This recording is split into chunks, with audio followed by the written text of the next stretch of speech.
नयाँ वर्षको सन्दर्भ पारेर तमानखोला गाउँपालिकाले आयोजना गरेको र लेखन नेपाल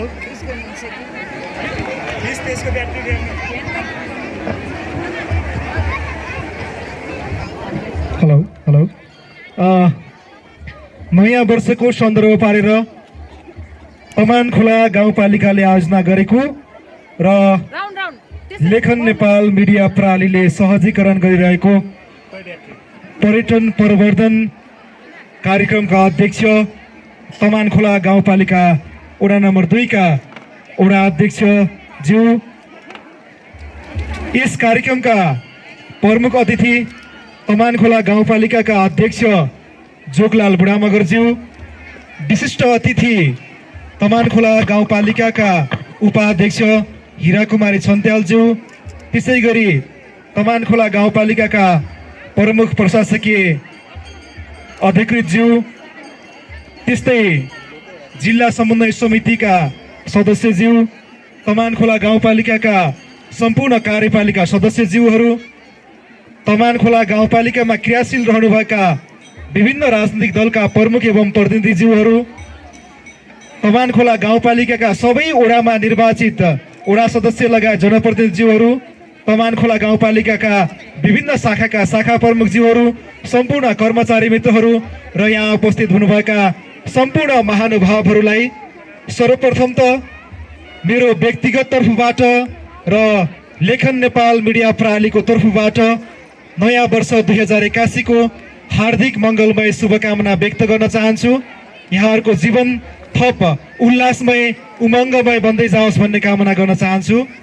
र तमानखोला गाउँपालिकाले आज आयोजना गरेको तमानखोला गाउँपालिकाको पर्यटन सम्भावना अवसर र चुनौती विषयक यो पर्यटन प्रवर्धन गोष्ठी कार्यक्रममा उपस्थित यहाँ आउनुभएका सम्पूर्ण महानुभावहरूलाई एकपटक हार्दिक स्वागत गर्दै मैले एउटा सामान्य अवधारणा पत्र तयार गरेको छु। यो कार्यक्रमका लागि यसलाई अगाडि बढाउने अनुमति चाहन्छु। विशेषतः पछिल्लो समय नेपाल सरकारले र हाम्रो प्रदेशमा गण्डकी प्रदेश सरकारले पनि प्रदेशको समृद्धिको आधार पर्यटनलाई भनेर आफ्नो मूल मन्त्रको रूपमा अगाडि बढाइरहेको छ र पर्यटन नै हाम्रा गाउँहरूको अथवा स्थानीय तहहरूको पनि समृद्धिको आधार बन्न सक्छन्, हाम्रो विकासको आधार बन्न सक्छन् भन्ने भावनालाई आत्मसात गर्दै तमानखोला गाउँपालिकाले यो कार्यक्रमलाई अगाडि बढाउने, पर्यटकीय क्षेत्रहरूमा पूर्वाधारको विकास गर्ने, पर्यटकीय ठाउँहरूको प्रचार प्रसार र प्रवर्धनमा ध्यान दिने काम गरिरहेको छ। यसका लागि म यहाँहरूप्रति आभार पनि प्रकट गर्न चाहन्छु र मैले यो अवधारणा पत्र प्रस्तुत गर्ने अनुमति चाहन्छु।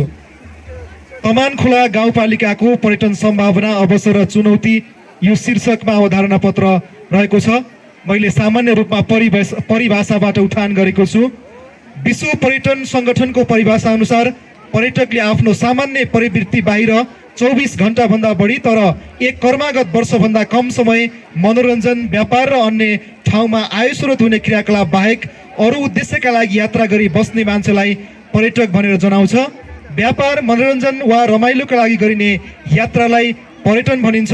विश्व समाज पर्यटन एक लोकप्रिय फुर्सदको मनोरञ्जनात्मक क्रियाकलाप भएको छ र विश्वका धेरै देश र नेपालले पनि पर्यटनलाई उद्योगको रूपमा मान्यता दिएर अगाडि बढिरहेका छन्। र पृष्ठभूमिको रूपमा विश्वमा पर्यटन व्यवसाय सुरु भएको करिब 200 वर्ष नजिक पुगेको देखिन्छ। सन् 1841 मा विश्वमा औपचारिक पर्यटन व्यवसाय सुरु भएको मानिन्छ। नेपालमा भने विक्रम सम्वत 2016 सालमा पर्यटन बोर्डको स्थापना गरिएको थियो। विक्रम सम्वत 2018 सालमा निर्माण तथा यातायात मन्त्रालय अन्तर्गत पर्यटन विभाग गठन गरियो र सन् 1972 को पर्यटन गृह योजना र प्रशासन सुधार आयोग 2032 को सिफारिस समेतका आधारमा पर्यटन क्षेत्रको योजनाबद्ध विकास र पर्यटन प्रवर्धन गर्न केन्द्रीय पर्यटन प्रशासनिक निकायको रूपमा विक्रम सम्वत 2034 सालमा छुट्टै पर्यटन मन्त्रालयको स्थापना समेत भएको छ। विक्रम सम्वत 2039 सालमा निर्माण तथा यातायात मन्त्रालय अन्तर्गतको हवाई विभागलाई समेत गावी पर्यटन तथा नागरिक उड्डयन मन्त्रालय नामाकरण गरेको थियो। मुलुकले अवलम्बन गरेको खुला बजारमुखी अर्थतन्त्रमा सरकारको भूमिका र कार्यक्षेत्रलाई व्यवस्थित गर्न विक्रम सम्वत 2055 सालमा पर्यटन तथा नागरिक उड्डयन मन्त्रालय अन्तर्गतका दुईवटा विभागहरू हवाई विभाग र पर्यटन विभागलाई खारेज गरी क्रमशः नेपाल नागरिक उड्डयन प्राधिकरण र नेपाल पर्यटन बोर्डको स्थापना गरिएको हो। 2057 सालदेखि संस्कृति क्षेत्रको समेत काम गर्ने गरी मन्त्रालय संस्कृति पर्यटन तथा नागरिक उड्डयन मन्त्रालयको रूपमा नामाकरण गरियो। पर्यटन उद्योगको व्यवस्थापन, पर्यटन पूर्वाधारको विकास, पर्यटकको सुरक्षा लगायतका कार्यहरू गर्न नेपाल सरकार मन्त्री परिषदको 2071 श्रावण 2 गतेको निर्णय अनुसार 2071 भाद्र महिनामा पर्यटन विभागको स्थापना गरेर अहिले पर्यटन क्षेत्रको प्रवर्धन विकासमा काम गरिरहेको छ। जीवन सुहाउँदो हावापानी, आकर्षक भूगोल र डाँडाकाँडा, भिन्न भिन्न संस्कार संस्कृति भएका कारण नेपाल पर्यटनको हिसाबले महत्त्वपूर्ण छ। पर्यटन भनेको हल्लाको भरमा आम्दानी गर्ने व्यवसाय पनि हो। पर्यटनको क्षेत्रमा लागेर मनग्गी आम्दानी गर्ने र जीवन नै आमूल परिवर्तन गर्नेहरू पनि छन्।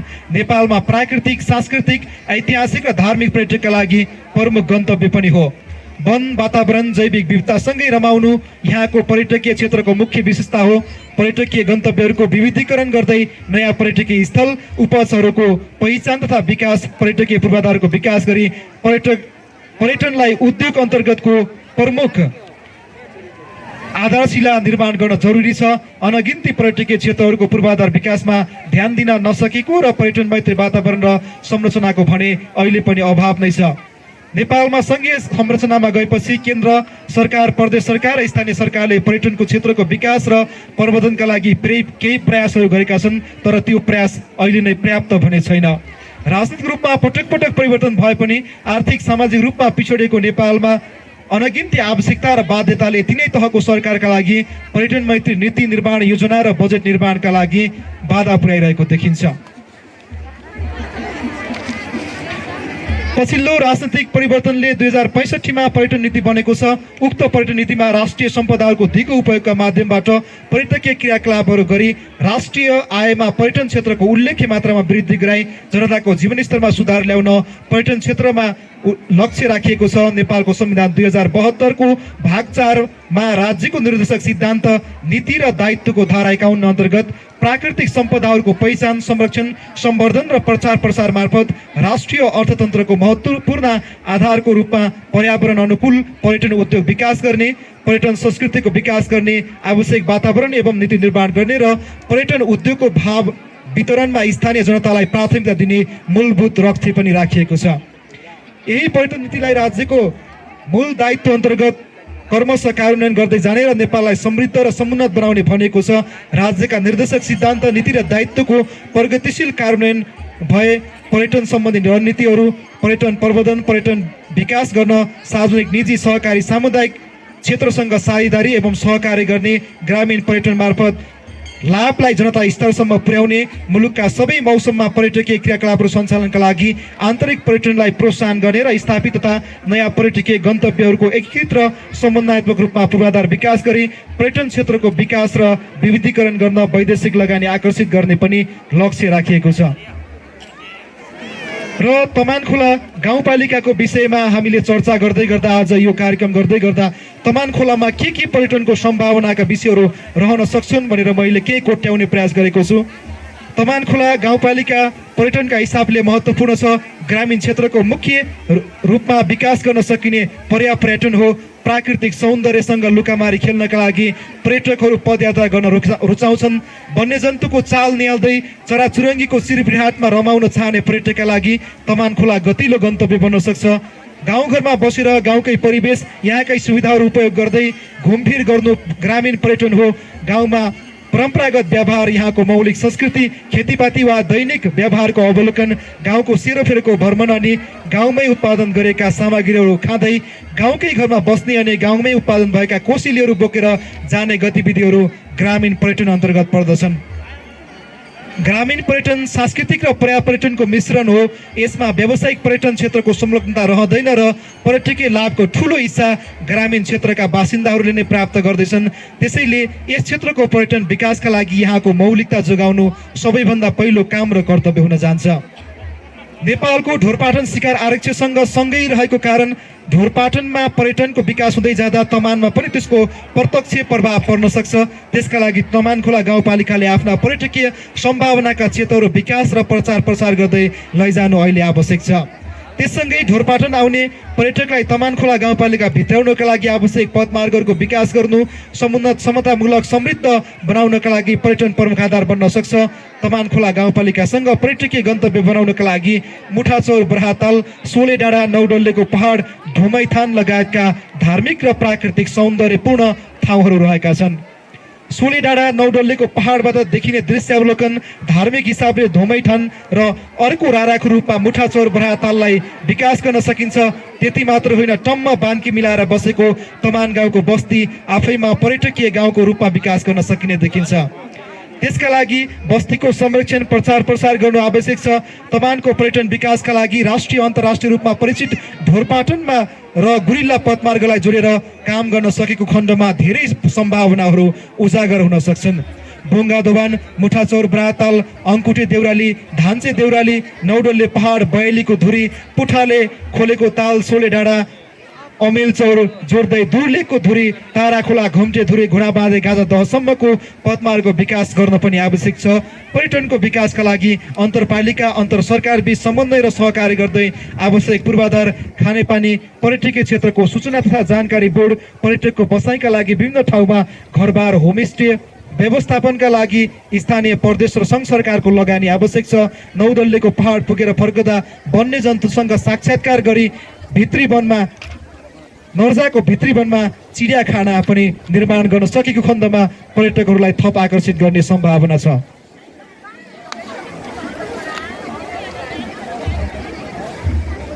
तमानको अप्ठ्यारो र चट्टानी भूगोललाई उपयोग गर्दै साहसी पर्यटन र रक क्लाइम्बिङको सम्भावना पहिल्याउन सकिन्छ। चट्टानी पहरामा हुने भिरमौरीको मह शिकार, हनी हन्टिङ पनि अर्को पर्यटकीय सम्भावनाको क्षेत्र हुन सक्छ। तमान खोलामा उत्पादन हुने आलु, सिमी, जौ, मकैलाई व्यावसायिक बनाई कृषि पर्यटनसँग जोड्न सकिन्छ। कृषि र पशुपालनको राम्रो सम्भावना भएको ठाउँ भएकोले त्यसलाई पनि पर्यटनसँग जोड्न सकिन्छ। होमस्टे स्थापना गरी यहाँ आउने पर्यटकलाई आलुका विभिन्न परिकार, जौ, मकैको आटो, सिमीको दाल, मोही, गोरस खुवाउन सकियो भने तमान खोलाको पर्यटन प्रबन्धनमा एउटा ब्रान्ड बन्न सक्छ। जडीबुटीको रूपमा पाइने चिराइटो, सिलटिमुर, च्याउ, सतुवा, कुरिलो, लोक्ता, निरामसी, पाँचौले आदिको व्यावसायिक खेती गर्दै लान सकिन्छ। धार्मिक पर्यटकका लागि धुमैथान, 22 धारा मन्दिर, पौवा निर्माण गर्न सकिन्छ। सार्वजनिक जग्गाहरूलाई पालिका मातहतमा ल्याउने र सामुदायिक वन क्षेत्रमा जग्गाहरूमा पर्यटन प्रबन्धन, पूर्वाधार निर्माण र कानुनी प्रक्रियाहरू पूरा गर्ने सम्भावित र उपयुक्त पर्यटकीय क्षेत्रहरूको पहिचानसहित पर्यटन पूर्वाधार निर्माणमा जोड दिनुपर्ने हुन्छ। यहाँको मौलिक संस्कृति, सोरठी, यानीमाएको संरक्षण र प्रबन्धनमा पनि पर्यटकलाई आकर्षित गर्न सकिन्छ। तमानको पर्यटन विकास र बराहतालको सम्बन्धलाई थोरै केलाउन खोजिएको छ। तमान खोला गाउँपालिका वडा नम्बर 2 को भैरबङ्गा टोलको शिरमा रहेको बराहताल पर्यटकीय दृष्टिकोणले महत्त्वपूर्ण ठाउँ हो।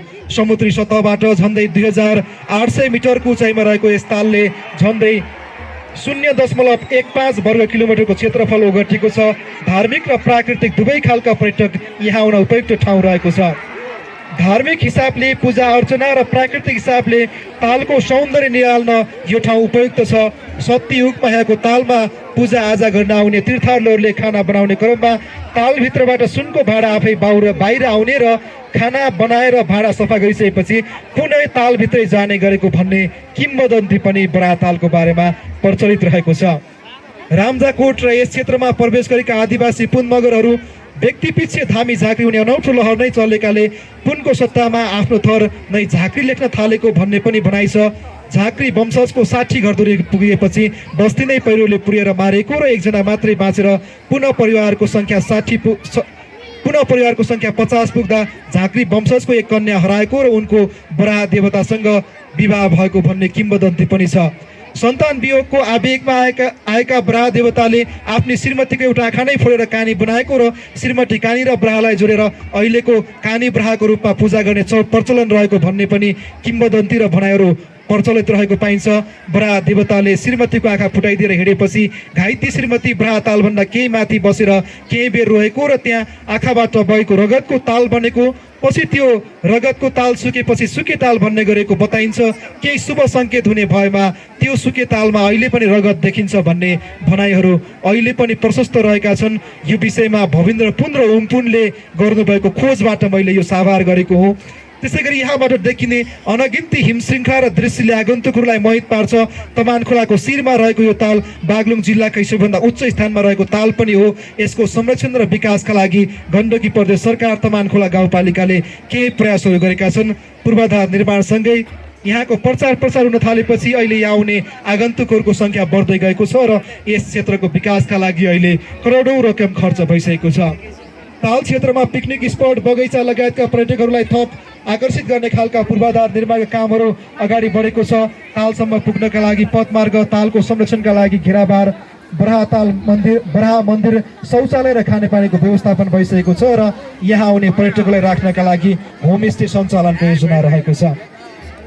यहाँ दर्शन गर्नाले मनोकामना पुरा हुने विश्वासका साथ यहाँ दर्शनार्थी आउँछन्, जसै कारण वैशाखी पूर्णिमामा बागलुङका विभिन्न स्थान, गुल्मी, प्युठान, अरेखाँची लगायतका ठाउँबाट भक्तजनहरू पूजाआजाका लागि आउने गर्छन्। यहाँबाट देखिने धौलागिरी, माछापुछ्री, अन्नपूर्ण लगायत दर्जनौँ हिमश्रृङ्खला देखिने गरेको छ। सिजनमा घुमफिर र वनभोजका लागि, बिदाका लागि पनि सयौँ मान्छे बराहताल आइपुग्ने गरेका छन्। साबिकको 3वटा गाविस बोङ्गा दोभान, तमान, खुङखानी मिलेर तमान खोला गाउँपालिका बनेको छ। राजनीतिक संरचनामा 6वटा वडा बनेका छन्। स्थानीय निर्वाचन 2074 पछि बनेको स्थानीय सरकारका जनप्रतिनिधि र त्यसपछिको निर्वाचित जनप्रतिनिधिले यहाँको तमानको आर्थिक विकासका लागि विभिन्न उपायहरू अवलम्बन गर्दै आएका छन्। यहाँको पर्यटन क्षेत्रको विकासका लागि तमान खोला गाउँपालिकाले प्रदेश र केन्द्र सरकारसँग मिलेर विभिन्न प्रयासहरू गरेको छ। सङ्घ सरकारको विशेष अनुदान सहयोग बजेट मार्फत मुठाचौर बराहतालमा ताल संरक्षणको काम भएको छ। यहाँ रमाउन आउने पर्यटकहरूका लागि पिकनिक स्पट बनाउने काम भएको छ। सोले डाँडामा शहीद स्मृति पार्क निर्माण गरिएको छ। पाहुना घर, कोसेली घर, जडीबुडी पार्क, पिकनिक स्पट निर्माण, खानेपानी, सार्वजनिक शौचालयको व्यवस्थापन भइसकेका छन्। तमान खोलाका गाउँ गाउँमा अहिले पर्यटकीय पदमार्गहरू बनेका छन्। तमान गाउँका घरहरूमा एकै प्रकारले रङ्ग्याउने विषयमा पनि छलफल र बहस प्रारम्भ भएको छ। धुमैथान मन्दिर सांस्कृतिक पहिचानको रूपमा रहेको सुरक्षी नाचको संरक्षणका लागि गाउँपालिकाले लगानी गरेको छ। नौडल्लेको पहाड धुरीबाट दूरीका हिसाबले टाढा भएकाले त्यहाँ संरचना निर्माण गर्न नसकिएको अहिलेसम्मको अवस्था रहेपछि त्यो पनि पर्यटकीय हिसाबले निकै उपयुक्त गन्तव्यको रूपमा छ। र तमान खोलाले पर्यटन प्रवर्धन र विकासका लागि काम गर्दै गर्दाखेरि के विषयमा चुनौती हुन सक्छ भनेर थोरै केलाउने प्रयास गरेको छु। भौगोलिक बनावट तमान खोला गाउँपालिकाको मुख्य चुनौती हो। स्थानीय सरकार आएपछि तमान खोला गाउँपालिकाका अधिकांश बस्तीहरूमा सडक सञ्जाल पुगे पनि त्यसलाई 12 महिना निरन्तर सञ्चालन गर्नुपर्ने चुनौती रहेको छ। पर्यटनका लागि पदमार्ग महत्त्वपूर्ण हुन्छ। पदमार्गमा चिन्ह बस्नका लागि व्यवस्थित होटल आवश्यक छ। तमान खोलाको स्थानीय समुदायले अपनत्व नलिइसकेका कारणले गर्दा सिउँगो गाउँपालिकाभित्र अहिलेसम्म एउटा पनि घरवास होमस्टे सञ्चालन नसकेको छैन। स्थानीय समुदायले अपनत्व नलिएसम्म स्थानीय सरकारले मात्रै चाहेर त्यसबाट लगानी गरेर प्रतिफल प्राप्त हुन सक्दैन। पर्यटन भनेको बोली व्यवहार पनि हो। तालिम प्राप्त जनशक्तिको विकास गरी स्वागत र सम्मान, पर्यटक मैत्री संस्कार र विकास गरी विस्तारमा जनस्तरसम्म पुर्याउनु पर्नेछ। जडीबुटी, आलु खेती, ढुङ्गा खानी, तामा खानी, पशुपालन, माछा पालन, च्याउ खेती जस्ता वस्तुहरूको उत्पादन गर्ने सके पर्यटन विकासको गतिलो आधार तय हुन सक्छ। पर्यटक गाउँ बस्ने भनेकै स्थानीय उत्पादनको अर्गानिक स्वाद, आँखा नबिझ्याउने दृश्य अनि कानलाई आनन्द दिने नदीनाला चराचुङ्गीको आवाजका लागि हो। तमान खोलाको दुर्गम बस्तीहरूमा विद्युतीकरण गरी सहज इमेल इन्टरनेटको पहुँच विस्तार गर्नुपर्नेछ। नेपालको एकमात्र शिकार आरक्ष ढोरपाटनको भ्रमणमा आउने पर्यटकलाई भुल्तीबाङबाट बोङ्गा दोभान, बोङखानी हुँदै ढोरपाटन तथा बोङ्गा दोभान, खुङखानी, नर्जाखानी, नौडल्लेको पहाड र गुर्जाघाट हुँदै ढोरपाटन चक्रीय पदमार्गको रूपमा विकास गर्न सकेको खण्डमा पर्यटकका लागि नयाँ गन्तव्य तमान बन्नेछ। छोडेर रहेको बस्तीमा आधारभूत आवश्यकताहरू पुरा गर्नुपर्ने भएकै कारण पर्यटकीय क्षेत्रका लागि लगानी गर्न अझ गाह्रो अवस्था रहेको छ। छन्त्याल जातिको खानी खन्ने, भिरमौरीको मह काट्ने मौलिक परम्परालाई जोगाउनु पर्ने अर्को चुनौती रहेको छ। सिङ्गो नेपालकै समस्याको रूपमा रूपमा रहेको रोजगारीका लागि विदेश जाने र गाउँबाट सहर बसाइ सर्ने चलन रोक्न सबैभन्दा ठुलो चुनौती रहेको छ। गाउँमा राम्रो शिक्षा, सर्वसुलभ स्वास्थ्य सेवा, रोजगारीको अवसर नहुँदा मानिसहरू गाउँ छाडी सहर च्यापिरहेका छन्। तमान खोलाका लागि पनि यो सबैभन्दा ठुलो चुनौती रहेको छ। परम्परागत पेसागतबाट नागरिकलाई व्यावसायिक बनाउनु पर्ने अर्को चुनौती छ। पर्यटन भनेको आनी बानी र संस्कार संस्कृति पनि हो। त्यसलाई पर्यटन मैत्री बनाउनु पर्नेछ। ठुलो लगानी गर्दा त्यसबाट पनि तत्कालै प्रतिफल आउँदैन। प्रतिफलका लागि धैर्यतापूर्वक कुर्नु पर्ने अर्को चुनौती पनि रहेको छ। र म अन्तिममा आइपुगेको छु, थोरै निष्कर्षमा पुगेको छु। सरकारले पूर्वाधार र संरचना निर्माणमा लगानी गर्ने हो। त्यसबाट प्राप्त हुने उपलब्धि हासिल गर्नका लागि, त्यसलाई आर्थिक उपलब्धिमा रूपान्तरण गर्नका लागि स्थानीय समुदायले अपदत्व लिनुपर्ने हुन्छ। अवसरको खोजीमा गाउँबाट सहर र सहरबाट विदेश जाने बढ्दो चलनले गाउँघर बिस्तारै खाली हुने अवस्था छ। पर्यटनको विकास र विस्तारमा अध्ययन र अनुसन्धानमा लागिरहनेका लागि दक्ष जनशक्तिको सङ्गठन बनाउन जरुरी छ। सक्रिय पथमार्गको विकासले यहाँको पर्यटकीय क्षेत्रमा जान चाहने पाहुनाहरूलाई सहजता प्रदान गर्नेछ। पदयात्रामा आउने यात्रीहरूको सहजताका लागि पर्यटन सूचना पार्टीको निर्माण गरेर हामीले काम गर्नुपर्नेछ। समाजमा रहेका गलत प्रवृत्ति र चालचलनलाई सुधार गर्दै पर्यटन मैत्री समाज निर्माण गर्न सकेको खण्डमा मात्रै पर्यटनमा आम समुदायले लाभ लिन सक्ने अवस्था हुन्छ। पर्यटनलाई तमान खोलाको समृद्धिको आधार बनाउन विस्तृत अध्ययन गरी गुरु योजना निर्माण गरी स्थानीय सरकार, प्रदेश सरकार र केन्द्र सरकारले आवश्यक लगानी गर्नुपर्छ। गाउँपालिकाभित्र निर्माण हुने पर्यटकीय संरचनाहरूलाई पर्यटन मैत्री बनाउनु जरुरी छ। गाउँमा आउने पर्यटकले खोज्ने भनेको मौलिकता र गाउँलेपन हो। गाउँलेपनलाई संरचनामा निर्माण गर्दा पनि ध्यान दिनुपर्छ। त्यसैले गर्दा हाम्रा पथमार्ग लगायत अन्य भौतिक संरचनाहरू निर्माण गर्दाखेरि गिट्टी, बालुवा, सिमेन्टको तुलनामा यहाँको ढुङ्गा, माटो र काठ प्रयोग गरेर हामीले निर्माण गर्न सकेको खण्डमा पनि पर्यटन मैत्री हुन्छ भन्ने यो अवधारणा पत्र मैले यहीँनिर सकेको छु। क्षेत्रहरूमा ती खालका संरचनाहरू बनाउनु